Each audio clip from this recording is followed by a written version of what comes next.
Assalamualaikum warahmatullahi wabarakatuh. Pada video kali ini saya akan memberikan pembahasan beberapa soal ujian tengah semester yang saya berikan 2 minggu lalu, yaitu pada mata kuliah Matematika Diskrit. Oke. Pada soal yang pertama, saya memberikan soal di situ dalam suatu organisasi terdiri dari 10 pria dan 15 wanita. Organisasi tersebut akan menyelenggarakan suatu kegiatan dan membentuk kepanitiaan yang terdiri dari 6 orang. Tentukan berapa susunan kepanitiaan yang akan terbentuk apabila anggota wanita harus lebih banyak dari anggota pria dan jelaskan jawaban saudara. Seperti biasa, kita identifikasi dari soal nomor 1 di situ yang diketahui adalah organisasi terdiri dari 10 pria dan 15 wanita. Sejumlah 6 orang akan dipilih menjadi anggota kepanitiaan. Yang ditanyakan, jumlah susunan kepanitiaan yang mungkin terbentuk apabila anggota wanita lebih banyak daripada anggota pria. Maka di sini susunan kepanitiaan yang mungkin terjadi adalah 0 pria, 6 wanita. Karena di sini tidak ada syarat khusus yang mengatakan bahwa tidak boleh pria ini tidak diikutkan, jadi bisa saja pria tidak diikutkan, kan seperti itu. Jadi bisa saja 0 pria dan 6 wanita. Ini yang sebagian besar dari hasil UTS kemarin itu yang kurang adalah menyebutkan 0 pria dan 6 wanita.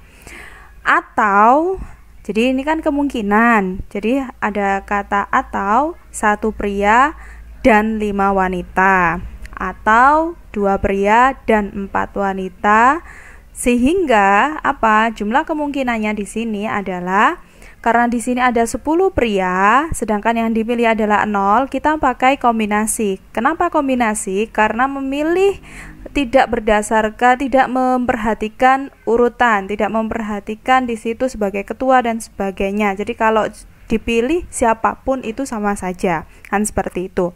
Jadi 10 kombinasi 0, kemudian 15, 6, seperti itu. Kemudian karena atau, nah ini juga ada beberapa yang masih salah. Di sini bukan dan, yang dan itu justru yang 0 pria dan 6 wanita, 1 pria dan 5 wanita, 2 pria dan 4 wanita. Tapi untuk yang ini pilihan atau, jadi 0 pria dan 6 wanita atau 1 pria dan 5 wanita atau 2 pria dan 4 wanita. Sehingga di sini karena atau adalah ditambah. Kemudian yang pilihan kedua adalah 1 pria dan 5 wanita sehingga 10 kombinasi 1, 15 kombinasi 5. Kemudian yang 2 pria dan 4 wanita, 10 kombinasi 2 dan 15 kombinasi 4, seperti itu. Kita peroleh seperti ini. Didapatkan di situ ada berapa? Kita jumlahkan keseluruhan. Jadi ada 96.460 cara. Oke. Semoga bisa dipahami dengan baik.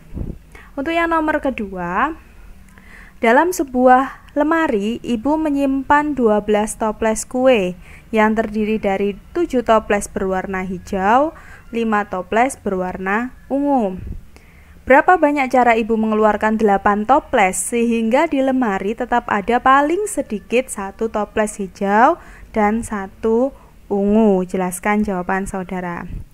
Nah, kalau ini sama halnya dengan soal nomor 1, tapi bedanya kalau yang nomor 1 tadi itu kan yang diminta adalah anggota wanita terpilih menjadi panitia lebih banyak, selalu lebih banyak daripada anggota pria. Tapi kalau ini ada syaratnya, yaitu 8 toples dikeluarkan, tapi yang tersisa di lemari harus ada masing-masing 1 toples hijau dan 1 ungu, seperti itu. Oke. Dari sini setelah kita identifikasi seperti biasa, yang diketahui itu dalam lemari terdapat 12 toples kue terdiri dari 7 toples warna hijau dan 5 toples warna ungu. Yang ditanyakan berapa banyak cara ibu mengeluarkan 8 toples sehingga di lemari tetap ada paling sedikit 1 toples hijau dan 1 ungu. Maka jawabannya di sini banyak cara yang mungkin adalah karena di situ harus bersisa 1 ya, toples hijau dan 1 ungu. Maka di sini karena di toples hijaunya itu ada 7, kalau dia supaya bersisa 1, berarti bisa kita ambil 6. Saat ini kita ambil 6, artinya kalau 8 yang dikeluarkan kita butuh 2 lagi ungu. Kalau 2 dikeluarkan berarti yang bersisa di lemari masih ada 3. It's okay, tidak masalah kan, berarti 6 hijau dan 2 ungu bisa kita gunakan. Itu sebagai kemungkinan yang pertama. Atau yang kedua, misalkan ini yang toples hijau yang dikeluarkan tidak lagi 6, tapi yang dikeluarkan itu 5, sehingga bersisa di lemari ada 2. Dan yang ungunya berarti harus kita tambah, karena yang dikeluarkan di lemari harus ada 8 toples, maka ada 3 ungu. Nah, sekarang kita cek dulu apakah kalau ungu dikeluarkan 3 masih bersisa 1, oh ternyata masih bersisa 2. Maka itu tidak masalah, kita gunakan sebagai kemungkinan yang kedua. Atau yang ketiga, yaitu kita kurangi lagi toples hijaunya, yang dikeluarkan tidak 5 tetapi 4 hijau. Maka supaya 8 toples yang dikeluarkan, ada 4 ungu yang harus dikeluarkan. Kita cek dulu. Ternyata kalau kita keluarkan 4 toples ungu, dari 5 toples masih ada sisa 1. Berarti ini yang terakhir. Kenapa? Kalau kita tambahkan lagi ini nanti ungu habis di lemari. Jadi kan harus bersisa minimal 1 kan, seperti itu. Jadi 4 hijau 4 ungu itu sebagai kemungkinan yang terakhir. Jadi ada 3 kemungkinan. Nah, di sini ini rata-rata semuanya benar. Mungkin ada beberapa saja yang masih salah. Dan ini tinggal karena di sini seperti pemilihan karena tidak memperhatikan urutan, maka di situ sama saja ya, toples mana saja yang penting hijau kan, seperti itu. Maka yang kita gunakan adalah kombinasi. Kombinasi berapa? Dari sini 7, kombinasi 6. Untuk yang kemungkinan pertama kita kali 5 kombinasi 2. Dan ditambah 7 kombinasi 5 dikali 5 kombinasi 3 ditambah 7 kombinasi 4 dikali 5 kombinasi 4. Kita peroleh di sini ada 455 cara. Seperti itu. Itu untuk pembahasan yang nomor kedua. Untuk yang ketiga, nah yang ini kita sudah masuk ke bab di sini adalah tentang koefisien binomial. Nah, koefisien binomial dan multinomial. Tapi berhubung di sini yang saya berikan soalnya adalah yang binomial dan yang masih sederhana sekali. Nah, di sini saya tidak memerintahkan kalian harus menggunakan aturan kombinasi. Jadi tidak masalah kalau misalkan kalian masih menggunakan segitiga Pascal atau bahkan ada cara manual mengalikan, itu masih tidak masalah. Tapi di situ saya beri catatan supaya nanti kalau misalkan pangkatnya ini besar, maka akan lebih baik kalau kita menggunakan aturan kombinasi. Oke, dari sini apa informasi yang kita dapatkan? Yang diketahui, pernyataan 2P plus 3Q pangkat 4. Yang ditanyakan bentuk ekspansi pernyataan tersebut. Kita menggunakan kombinasi ya, berdasarkan apa yang sudah kita peroleh. Tapi sekali lagi, saya tidak mempermasalahkan. Beberapa mahasiswa masih menggunakan segitiga Pascal dan juga masih menggunakan cara manual mengalihkan.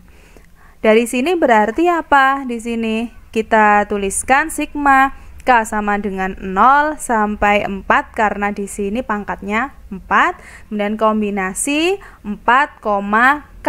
K ini apa? K ini berarti dia berjalan mulai dari 0 sampai 4 itu kan.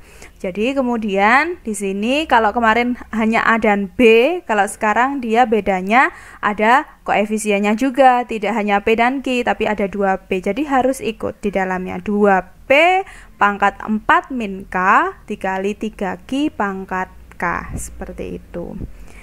Nah, ini hanya butuh ketelitian saja kalian saat menghitung kombinasi ya. Baik itu pada soal-soal sebelumnya maupun pada nomor 3 ini, rata-rata ketelitiannya yang kurang. Jadi di sini ada yang masih menghitungnya salah dan sebagainya. Ini setelah bisa diperiksa lagi setelah kita jumlahkan di situ. Bentuk yang paling bisa sederhana itu adalah 16P pangkat 4 plus 96P pangkat 3 kali Q ditambah 216P pangkat 2 Q pangkat 2 ditambah 216P Q pangkat 3 ditambah 81 Q pangkat 4. Ini bisa kalian cek sendiri lagi. Jadi step per stepnya silakan diperhatikan, kemudian dihitung baik-baik, karena di situ karena kombinasi kita akan menggunakan faktorial, itu harus lebih cermat lagi. Dan juga perpangkatannya, apalagi ini ada koefisiennya bukan 1, koefisiennya kalau yang P2 yang Q3, jadi pangkat-pangkatnya pun harus lebih jeli.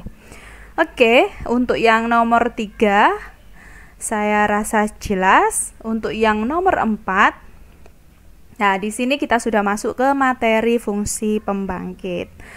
Jadi di sini yang pertama yang saya berikan untuk yang nomor 4 itu adalah tentang fungsi pembangkit biasa. Yang eksponensial saya berikan di nomor 5. Oke, yang soal nomor 4, tentukan fungsi pembangkit biasa dari barisan AN 13579. Ini kalau kita perhatikan kan barisan bilangan ganjil atau bilangan kasal. Untuk N-nya mulai dari 0, 1, 2, 3. Nah, ini tentukan setelah ditentukan fungsi pembangkit. Nah, arahan di sini adalah sederhanakan apabila dapat disederhanakan.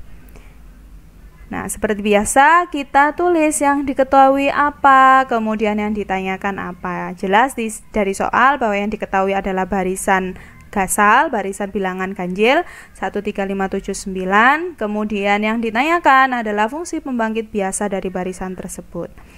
Karena fungsi pembangkit biasa, kita tahu bahwa fungsi pembangkit biasa itu Gx sama dengan A0 plus A1X. Kenapa saya tidak menuliskan sigma? Sebenarnya kalau kalian menuliskan sigma pun tidak masalah. Jadi mungkin ada yang menuliskan di sini 2N plus 1 seperti itu. Kalau 2N plus 1 kan itu merupakan fungsi juga dari barisan bilangan ganjil. Jadi kita pakai itu pun tidak apa-apa. Kita masukkan ke dalam formula Gx sama dengan A0 plus A1X plus A2X kuadrat plus A3X pangkat 3, itu pun tidak masalah, dan seterusnya ya ini ya. Itu pun tidak masalah. Nah, di sini setelah kita masukkan, kita peroleh seperti ini. Kita bisa memecah menjadi 2, yaitu yang di sini 1 plus X kuadrat plus X pangkat 3, yang ya di sini ditambah dengan barisan bilangan genap. Jadi fungsi pembangkit biasa untuk barisan bilangan genap 2X plus 4X kuadrat plus 6X pangkat 3 plus 8X pangkat 4, seperti itu. Nah, yang di sini sudah tetap, yang di sini ditambah 2X kita keluarkan, jadinya kan 2X kali 1 plus 2X plus 3X kuadrat plus 4X pangkat 3 dan seterusnya. Yang perlu kita ingat, jadi saat kita belajar tentang deret kuasa, di situ ada deret untuk fungsi-fungsi tertentu, yaitu kalau kita punya 1 per 1 min X, maka di situ deret Maclaurin-nya adalah 1 plus X kuadrat plus X pangkat 3 plus X pangkat 4 dan seterusnya. Nah, kalau kita punya 1 per 1 min X kuadrat, maka deret Maclaurin-nya adalah 1 plus 2X plus 3X kuadrat plus 4X pangkat 3 dan seterusnya. Oleh karena itu dari sini kita bisa mensubstitusikan apa? Berarti berarti deret ini bisa kita ganti dengan 1 per 1 min X. Sedangkan untuk yang deret yang belakang ini kita bisa ganti dengan 1 per 1 min X kuadrat. Diperoleh seperti ini. Nah, dari sini kita bisa menyederhanakan lagi.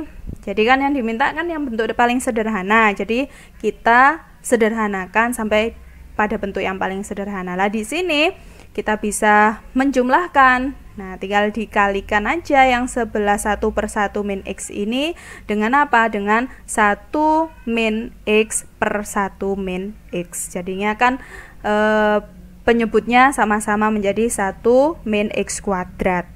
Sehingga yang atas ini tinggal 1 min X plus 2X. Jadi tinggal 1 plus X per 1 min X kuadrat. Mungkin ada cara lain. Ini kemarin saya ambil dari Mbak Firda. Nah, di sini Mbak Firda langsung menyederhanakan yang atas. Tidak masalah ya. Di sini Mbak Firda mengeluarkan langsung 1 plus X dikali 1 plus 2X plus 3X kuadrat plus 4X pangkat 3. Ini kalau dihitung sama saja. Ini kan kalau yang 1 kita kali ini kan tetap ini ada titik-titik ya. Oke. Yang ini ditambah, ini dikali dengan X nya kan jadinya X plus 2X kuadrat plus 3X pangkat 3. Nah, di situ kalau kita jumlahkan sama dengan ini kembali.